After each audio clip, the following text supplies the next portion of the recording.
नमस्कार. कोजागिरी पौर्णिमेनिमित्त खास लघुलेख. शीर्षक आहे मोहप्रभा. काळ हजारो वर्षांपूर्वीचा. राजा विक्रम शिकारीला गेला असताना जंगलात वाट चुकतो. हळूहळू रात्र होऊ लागते. तेव्हा एका सरोवराकाठी रात्र कंठून मग सकाळी मार्ग शोधू अशा विचाराने तो मुक्काम करतो. कोजागिरी पौर्णिमेची रात्र असते. चांदणं सरोवराच्या पाण्यात मिसळून गेलेलं असतं. मध्यरात्री त्या पाण्यावर तरंग उमटतात आणि राजा बघतो तर काय, एक लावण्यवती तिथे प्रकट झालेली असते. तिचं अत्यंत सुंदर रूप बघून राजा ओळखतो की ही कोणी स्वर्गीची अप्सराच असणार. राजा तिला सामोरा जातो आणि तो काही बोलणार तो ती अप्सराच बोलू लागते. होय राजा, तुझा कयास बरोबर आहे. मी स्वर्गलोकीची शापित अप्सरा आहे. मोहप्रभा माझं नाव. माझा शाप भोगायला मी या भूतली आली आहे आणि तुझ्याच हातून मला मुक्ती मिळणार आहे. अट एकच आहे, मी फक्त दर पौर्णिमेच्या रात्रीच भेटेन आणि जर का तू मला यापेक्षा अधिक काळ रोखलंस तर तो दिवस आपल्या भेटीचा शेवटचा दिवस असेल. तिच्या अनुपम सौंदर्याने आधीच मोहित होऊन लुब्ध झालेला राजा लगेच ती अट मान्य करतो. दर पौर्णिमेला राजा विक्रम उत्कंठेने त्या सरोवराकाठी येतो आणि मोहप्रभा त्याला भेटते. अशा 10 पौर्णिमा आनंदात पार पडतात.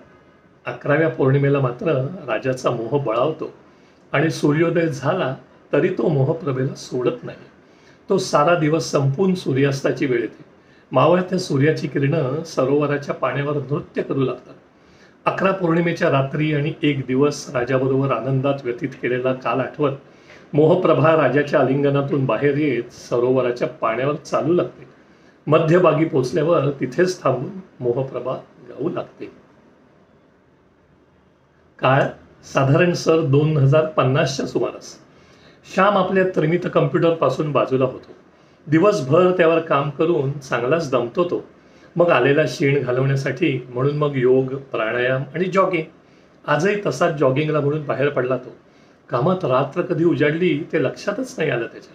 पण या घराचं एक छान होतं, जरा 5 मिनिटं गेलं की मस्त जंगल सुरू व्हायचं आणि अजून 5 मिनिटांवर एक सरोवर होतं तिथं. त्याच्या काठी फेऱ्या मारून झाल्या की श्याम बसून राही जरा वेळ तिथे. सरोवराची स्तब्धता, निश्चलता त्याच्या विचारांना स्थिरता दे.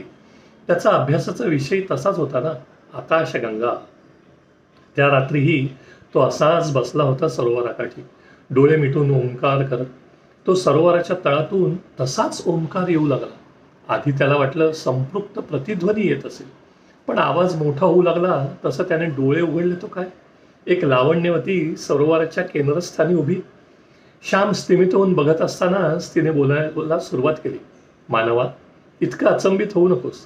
मी लाखो प्रकाश वर्ष दूरच्या आकाशगंगेतून आली. ध्वनी आणि प्रकाशाच्या माध्यमातून प्रवास करणं साध्य आहे आम्हाला. तुझ्या संशोधनात मदत करावी म्हणून मी आले आहे. अट एकच, मी फक्त दर पौर्णिमेच्या रात्रीच येईन. पृथ्वी भ्रमणाचा ध्वनी आणि चंद्रप्रकाश यांची सांगड सुयोग्य असते मला प्रवासासाठी त्या रात्री. मात्र तू अजून काळ मला थांबवलंस तर ती आपली शेवटची भेट असेल. दर पौर्णिमेच्या रात्री श्याम उत्कंठेने सरोवराकाठी जायचं. दोघांच्या मनसोक्त गप्पा रंगायच्या रात्रभर. आपापल्या आकाशगंगेतील गमती जमती दोघे सांगायचे एकमेकांना. सूर्योदयापूर्वी दोघे ओंकार करायला बसायचे. त्या ध्वनिलहरींनी सरोवराचं पाणी कंपित होईल. त्याच कंपनावर स्वार होऊन ती लावण्यवती निघून जाईल आपल्या आकाशगंगेत. 10 पौर्णिमा अशा रीतीने छान पार पडतात. 11व्या रात्री श्याम भान विसरून जातो आणि सूर्यबिंब कधी प्रकटलं हेच त्यांना कळत नाही. घाईघाईने ती सरोवराच्या केंद्रस्थानी जाऊ लागते. ध्वनिकंपनं कमी झाली तर तिला इथेच अडकून पडायला लागलं असतं. दोघांनाही ते ठाऊक असतं. ही शेवटची भेट, यामुळे दोघेही भावविभोर होतात.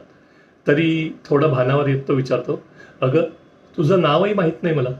सरोवराच्या पाण्यात लुप्त होता होता ती उत्तरते, मोहप्रभा. मिजो. असाच एक मोहक दिवस 2020.